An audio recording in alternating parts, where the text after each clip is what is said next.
Hello students, 11th standard economics English medium and Tamil medium ரெண்டு பேருக்கும் சேர்த்து first midterm எக்ஸாம்ஸ்க்கான டாப் மோஸ்ட் இம்பார்ட்டண்ட், அதாவது மிக மிக மிக முக்கிய வினாக்கள் பப்ளிக் எக்ஸாம்ஸ் வரையும் கேட்கக்கூடிய இம்பார்ட்டன்ட் கொஷின்ஸ் எல்லாமே நம்ம ஃபர்ஸ்ட் மிட்டம்கானது பார்க்க போகிறோம். ஃபர்ஸ்ட் மிட்டம்கான போர்ஷன் என்ன? Chapter 1, chapter 2, chapter 3.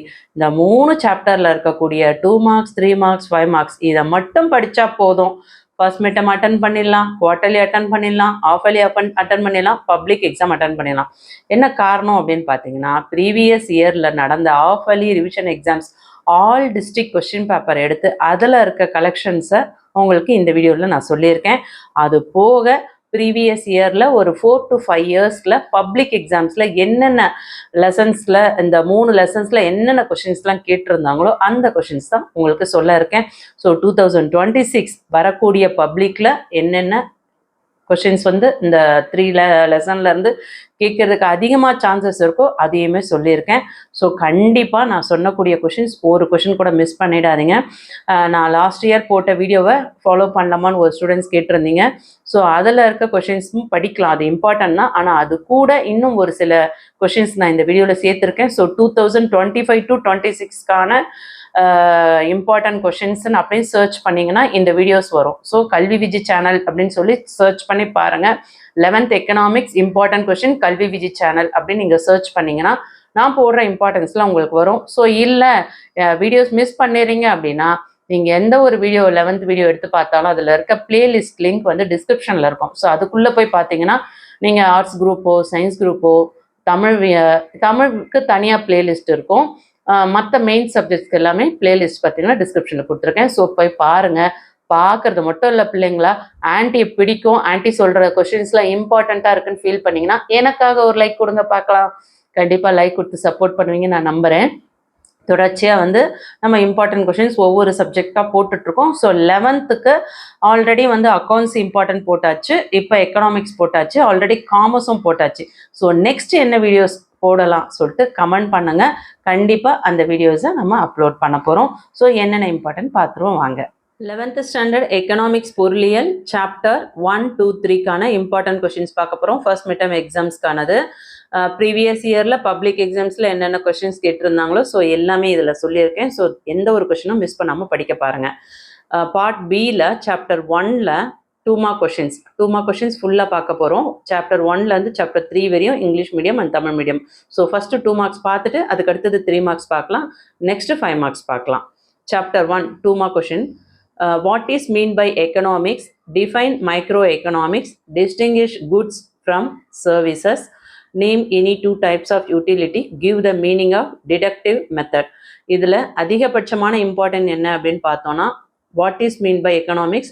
Define microeconomics. Very very important question. Distinguish goods from service. இதுவுமே very very important. Next 27th question deductive method, அதுவும் பார்த்துக்கோங்க. ஓகே. ஸோ பொருளியல் என்றால் என்ன? பயன்பாட்டின் ஏதேனும் 2 வகைகளை கூறுக. நுண்ணியல் பொருளியல் என்றால் என்ன?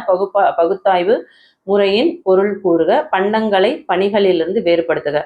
இதில் 21, 22, 24, 27 இதெல்லாம் வெரி வெரி இம்பார்ட்டன்ட். எல்லாமே இம்பார்ட்டன்ட் தான், இருந்தாலும் நான் சொல்லக்கூடிய கொஷினை ஸ்லோ லேர்னர்ஸ்லாம் மிஸ் பண்ணாமல் படிங்க. ஸ்லோ லேர்னர்ஸ்க்காக டாப் மோஸ்ட் இம்பார்ட்டன்ட்டு சொல்கிறேன், நோட் பண்ணிக்கோங்க. சாப்டர் 2ல் 21 டிஃபைன் யூட்டிலிட்டி. இதில் இருக்க நம்பர்ஸ்லாம் பாருங்கள் குட்டீஸ். நான் உங்களுக்கு டெக்ஸ்ட் புக்கில் இருக்க நம்பர்ஸ் தான் கொடுத்துருக்கேன். ஸோ அழகாக நீங்கள் வந்து கொஷின் நம்பர் கூட நோட் பண்ணிக்கலாம், கன்ஃபியூஷன் வேண்டாம், சரிங்களா? அடுத்து 21 define utility. Mention the classification of wants. Name the basic approaches to consumer behaviour. State the meaning of indifference curves. Write the formula of consumer surplus. What are Giffen goods? Why is it called so? அடுத்தது பயன்பாட்டை வரையறுக்க, விருப்பங்களை வகைப்படுத்துக. சமநோக்கு வளைகோடுகள் என்றால் என்ன? நுகர்வோர் நடத்தியின் அடிப்படை அணுகுமுறைகள் குறிப்பிடுக. நுகர்வோர் எச்சம் காணும் முறையை எழுதுக. கிஃபன் பொருள்கள் எவை? அவை ஏன் அவ்வாறு அழைக்கப்படுகின்றன? இதில் வெரி வெரி இம்பார்ட்டன்ட் பார்த்தோன்னா கொஸ்டின் நம்பர் 21 இம்பார்ட்டன்ட், 24 இம்பார்ட்டன்ட், 21, 24 இல்லை 25 important, next 26 important, very very important, 27ம் இம்பார்ட்டன்ட். ஓகே. ஸோ இதெல்லாம் நல்லா படிச்சுக்கோங்க. அதுக்கடுத்து சாப்டர் 3ல் Classify the factors of production. 2 more questions. Define labor, state the production function, define marginal product of a factor. What are the reasons for upward sloping supply curve? Tamil medium ஸ்டூடெண்ட்ஸ்க்கு note பண்ணிக்கோங்க. உற்பத்தி காரணிகளை வகைப்படுத்து, உழைப்பு வரையறு, உற்பத்தி சார்பினை குறிப்பிடுக, காரணியின் இறுதி நிலை உற்பத்தியை வரையறு. இதில் பார்த்தீங்கன்னா 21 இம்பார்ட்டன்ட், அதுக்கடுத்தது 22 very very important, 24 important, next 27 important. என்ன எல்லாமே சொல்கிறாங்க அப்படின்னு நினைக்க வேண்டாம். இதெல்லாம் வந்து அடிக்கடி கேட்கக்கூடிய கொஷின்ஸ், ஸோ மிஸ் பண்ணிடாத பார்த்துக்கோங்க. அடுத்து 3 மார்க்ஸில் பார்த்துருவோமா? இந்த வீடியோ யூஸ்ஃபுல்லாக இருக்குது ஃபீல் பண்ணிங்கன்னா ப்ளீஸ் செல்லங்களா எனக்காக ஒரு லைக் கொடுங்க. நிறைய ஸ்டூடெண்ட்ஸ் லைக் பண்ண மாட்டேறீங்க, ஏன் குட்டீஸ் லைக் பண்ணாமல் பார்க்குறீங்கன்னு தெரியல. ப்ளீஸ் லைக் பண்ணுங்கள் செல்லங்களா, அப்போ தான் எனக்கு நிறைய வீடியோஸ் போடுறதுக்கு எனக்கு மோட்டிவேஷனாக இருக்கும். வீடியோவும் வந்து ரீச் ரொம்ப கம்மியாக இருக்குது, சரிங்களா? ஸோ லைக் பண்ணுங்கள், ஷேர் பண்ணுங்கள், உங்கள் ஃப்ரெண்ட்ஸ்க்கெல்லாம் சொல்லுங்கள் நம்ம சேனலில் இம்பார்ட்டன்ஸ் நிறைய போடுறாங்க அப்படின்னு சொல்லிட்டு. ஸோ எல்லாமே வந்து பப்ளிக்கில் கேட்கக்கூடிய கொஷின்ஸ் தான் உங்களுக்கு சொல்லியிருக்கேன் குட்டீஸ், ஸோ மிஸ் பண்ணாமல் பாருங்கள். 2026 பப்ளிக்கில் வரக்கூடிய கொஷின்ஸுமே சொல்லியிருக்கேன், சரிங்களா? அதாவது வரக்கூடியதுன்னு எனக்கு தெரியாது, ஆனால் இதெல்லாம் வரதுக்கு சான்சஸ் இருக்குன்றது தெரியும் இல்லையா? ஸோ அதை பேஸ் பண்ணி நம்ம சொல்கிறோம். சாப்டர் 1ல் 3 மார்க்ஸில் ஃபஸ்ட்டு கொஸ்டின் பார்த்தீங்கன்னா, explain the scarcity definition of economics and assess it. இது வந்து 3 மார்க் கொஸ்டின். அடுத்தது, what are the crucial decisions involved in what to produce. Explain different types of economic activities. What are the different features of services? What are the important features of utility? Distinguish between microeconomics and macroeconomics. பொருளியலை பற்றிய பற்றாக்குறை இலக்கணத்தை விளக்குக, மேலும் அதனை மதிப்பீடு செய்க. என்ன உற்பத்தி செய்ய வேண்டும் என்பதனை முக்கிய முடிவுகள் யாவை என்பதற்கான முக்கிய முடிவுகள் யாவை? பொருளாதார நடவடிக்கைகளின் பல்வேறு வகைகளை விளக்குக. பணிகளின் பல்வேறு இயல்புகள் யாவை? பயன்பாட்டின் முக்கிய இயல்புகள் யாவை? நுண்ணியல் மற்றும் பேரியல் பொருளுக்கான இடையேயான வேறுபாடுகள் யாவை? இதில் பார்த்தீங்கன்னா உங்களுக்கு வெரி வெரி இம்பார்ட்டன்ட் ஃபஸ்ட்டு சொல்லிடுறேன், நோட் பண்ணிக்கோங்க. 31 very very important, 32 very very important, 33 very very important, சரிங்களா? இது 3 நல்லா படிச்சுக்கோங்க. ஸ்லோ லேர்னர்ஸ்க்காக இதை சொல்கிறேன். ஸோ மற்றவங்க எல்லாமே படிக்கணும். ஸ்லோ லேர்னர்ஸ் நான் சொன்ன கொஷின்ஸை ஃபஸ்ட்டு படிங்க.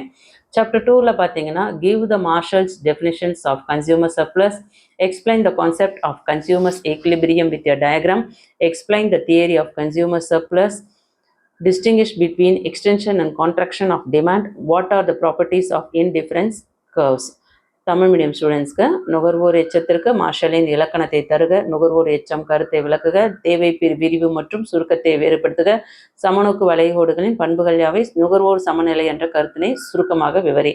இதில் பார்த்தீங்கன்னா உங்களுக்கு மார்ஷலோட இலக்கணம், இந்த நுகர்வோர் எச்சத்திற்கு மார்ஷல் இலக்கணம் வெரி இம்பார்ட்டன்ட், தேவை விரிவு மற்றும் சுருக்கம் வெரி வெரி இம்பார்ட்டன்ட், சமநோக்கு வளைகோடுகளின் பண்புகள் இம்பார்ட்டன்ட், தேவை விரிவு மற்றும் சுருக்கத்தை வேறுபடுத்துக. இதெல்லாம் நல்லா படிச்சுக்கோங்க, சரிங்களா? English medium students, give the Marshall's definition of consumer surplus. அடுத்தது 29, 30, 31, 32 இதெல்லாம் நல்லா பாருங்கள். சாப்டர் 3ல் 3 மார்க் கொஷின்ஸ் பார்ப்போம். What are the characteristics of land? What are the functions of entrepreneur? State and explain the elasticity of supply. Illustrate the concept of producer's equilibrium. State the Cobb-Douglas production function. Tamil medium students note பண்ணிக்கோங்க. நிலத்தின் சிறப்பியல்புகள் யாவை? தொழில் முனைவோரின் பணிகள் யாவை? அளிப்பு நிகழ்ச்சியை பற்றி கூறுக. மொத்த சராசரி இறுதிநிலை உற்பத்திகளுக்கு இடையே உள்ள தொடர்பினை கூறுக. உற்பத்தியாளர் சமநிலையை உதாரணத்துடன் விளக்குக. காப் டக்ளஸ் உற்பத்தி சார்பை விளக்குக. இதில் பார்த்தீங்கன்னா உங்களுக்கு இங்கிலீஷ் மீடியம் ஸ்டூடெண்ட்ஸ்க்கு வந்து 28, 30, இங்கிலீஷ் மீடியம் இல்லை, 2 பேருமே நோட் பண்ணிக்கோங்க. 28, 30, அதுக்கு அடுத்தது இந்த காப் டக்ளஸ் ப்ரொடக்ஷன், அதையும் நல்லா பார்த்துக்கோங்க. இதெல்லாம் வெரி வெரி இம்பார்ட்டன்ட் கொஷின், சரிங்களா? ஸோ நெக்ஸ்ட் 5 மார்க்ஸ் பார்த்துருவோமா? முக்கியமான பார்ட்டுக்கு வந்திருக்கோம். இது வரையும் சொன்ன கொஷின்ஸ்லாம் very very very important question. உங்களுக்காக கிட்டத்தட்ட வந்து ஒரு 3 hours டைம் ஒதுக்கி ஃபர்ஸ்ட் மிட் டேர்முக்கு நான் வெறும் first mid term question paper மட்டும் அனலைஸ் பண்ண மாட்டேன். Public exam, quarterly, half yearly, revision exams அதிலெல்லாம் இந்த 3 சாப்டர்லேருந்து என்னென்ன கொஷின்ஸ் வந்து ஆல் டிஸ்ட்ரிக்டில் கேட்டிருக்காங்களோ அப்படி அனலைஸ் பண்ணி எடுக்கிற கொஷின்ஸ் இது எல்லாமே. ஸோ தயவு செஞ்சு ஸ்கிப் பண்ணிடாதீங்க, எல்லாத்தையும் நல்லா படிங்க. இது ஃபர்ஸ்ட் மிட் டேர்முக்கு மட்டும் இல்லை, அடுத்தடுத்து வர எல்லா எக்ஸாம்ஸ்க்கும் பப்ளிக் எக்ஸாம்ஸுமே ரொம்ப யூஸ்ஃபுல்லாக இருக்கும். ஓகே, நல்ல மார்க்ஸ் ஸ்கோர் பண்ணுறதுக்கு என்றைக்குமே கல்வி விஜி சேனல் கண்டிப்பாக சப்போர்ட்டிவாக இருக்கும். ஸோ சப்போர்ட்டிவாக இருக்குன்னு ஃபீல் பண்ணுறவங்க ஒரு லைக் கொடுத்துட்டு சப்போர்ட் பண்ணுங்கள். 5 மார்க்ஸில் சாப்டர் 1ல் பார்த்தீங்கன்னா, compare and contrast various definition of economics, Elaborate the nature and scope of economics. Explain basic problems of the economy with the help of production possibility curve. இதெல்லாம் important. Slow லேர்னர்ஸாக இருக்கவங்க அந்த 35ம் 38ம் very very important. அதை miss பண்ணாமல் படிக்க பாருங்கள். பொருளியலை பற்றிய பல்வேறு இலக்கணங்களை ஒப்பிட்டு வேறுபடுத்துக. பொருளியலின் தன்மையும் எல்லையும் விவரி. உற்பத்தி வாய்ப்பு வளைகோட்டை கொண்டு பொருளாதாரத்தின் அடிப்படை பிரச்சனைகளை விவரி. ஸோ 35, 38 ஸ்லோ லேர்னர்ஸ் நல்லா படிச்சுக்கோங்க. சாப்டர் 2ல 5 mark question. Explain the law of demand and its exceptions. elucidate the law of diminishing marginal utility with diagram. Explain the law of equimarginal utility. இந்த மூணுமே இம்பார்ட்டன்ட் தான். இருந்தாலும் ஸ்லோ லேர்னர்ஸ் 35, 36 படிங்க. மற்றவங்க எல்லாரும் மூணுமே கண்டிப்பாக படிங்க. தேவை விதி மற்றும் அதன் விதிவிலக்குகளை விவரி. குறைந்து செல் இறுதிநிலை பயன்பாட்டு விதியை வரைபடத்துடன் விவரி. சம இறுதிநிலை பயன்பாட்டு விதியை விளக்குக. எப்பயுமே ஒரு விஷயம் தெரிஞ்சுக்கோங்க பிள்ளைங்களா, டயக்ராமோட அதாவது diagram based question English medium ஸ்டூடெண்ட்ஸாக இருந்தாலும் சரி, தமிழ் மீடியம் ஸ்டூடெண்ட்ஸாக இருந்தாலும் சரி, 5 மார்க்ஸில் வந்து எக்கனாமிக்ஸில் ஃபுல் மார்க்ஸ் ஸ்கோர் பண்ணோம் அப்படின்னா நீங்கள் டயக்ராம் பேஸ்டு கொஸ்டின் அட்டன் பண்ணிங்கன்னா கண்ணை மூடிக்கிட்டு உங்களுக்கு டிக் பண்ணி மார்க் கொடுத்துருவாங்க. ஸோ டயக்ராம் நல்லா ப்ராக்டிஸ் பண்ணிவிட்டு அதுக்கான தியரியும் நல்லா படிங்க. கண்டிப்பாக உங்களுக்கு ஃபுல் மார்க் வந்துடும் 5 மார்க்ஸ். புரிஞ்சுதுங்களா? ஸோ எல்லா எக்ஸாம்ஸ்லையுமே இந்த மாதிரி ஒரு டிப்ஸ் ஃபாலோ பண்ணுங்கள். கண்டிப்பாக வந்து ஃபுல் மார்க்ஸ் ஸ்கோர் பண்ணலாம். ஓகேங்களா? ஸோ தேவை விதி அதாவது 35, 36 இதை நல்லா பார்த்துக்கோங்க. 37 இம்பார்ட்டன்ட் தான். ஸோ முடிஞ்ச வரையும் எல்லாத்தையும் படிக்க பாருங்கள். சாப்டர் 3ல examine the law of variable proportions with the help of a diagram. List out the properties of isoquants with the help of diagram. elucidate the laws of returns to scale. illustrate. Very very very important. இந்த 3 கொஸ்டினுமே important. அதில் 35, 36 diagram based question miss பண்ணாமல் படிக்க பாருங்கள். மாறும் விகித விளைவு விதியை வரைபடத்துடன் விளக்குக. சம அளவு உற்பத்தி கோட்டின் பண்புகளை வரைபடத்துடன் விவரிக்க. விகித அளவு விளைவு விதியை உதாரணத்துடன் விளக்குக. ஸோ இந்த வீடியோவில் பார்த்தீங்கன்னா நம்ம 2 mark questions English medium and Tamil medium 2 பேருக்குமே பார்த்துருக்குறோம். எல்லாமே வந்து 100% பொது தேர்வில் அதாவது பப்ளிக் எக்ஸாம்ஸில் ப்ரீவியஸ் இயரில் கேட்ட கொஷின்ஸ் 2 மார்க்ஸ், 3 மார்க்ஸ், 5 மார்க்ஸ் எல்லாத்தோட கலெக்ஷன் ஆல் டிஸ்ட்ரிக்டில் வந்து எந்தெந்த டிஸ்ட்ரிக்ட்லலாம் வந்து குவார்ட்டர்லிலையும் ஃபர்ஸ்ட் டிவிஷன்லேயும் ஆஃபலி ரிவிஷன்ஸ்லலாம் பார்த்தீங்கன்னா ஃபர்ஸ்ட் மிட்டம் எக்ஸாம்லலாம் வந்து இந்த 3 சாப்டர்லேருந்து என்னென்ன கொஷின்ஸ் வந்து ரிப்பீட்டடாக ஆல் டிஸ்ட்ரிக்டில் கேட்டிருக்காங்க அதை தான் சொல்லியிருக்கேன். ஸோ ஒரு கொஷின் கூட மிஸ் பண்ணாமல் படிங்க. Very very very very important video, miss பண்ணாதீங்க. வெரி வெரி இம்பார்ட்டண்ட்டான சேனல். ஸோ சேனலுக்கும் சப்போர்ட் பண்ணுங்கள். கண்டிப்பாக லைக் பண்ணுங்கள்.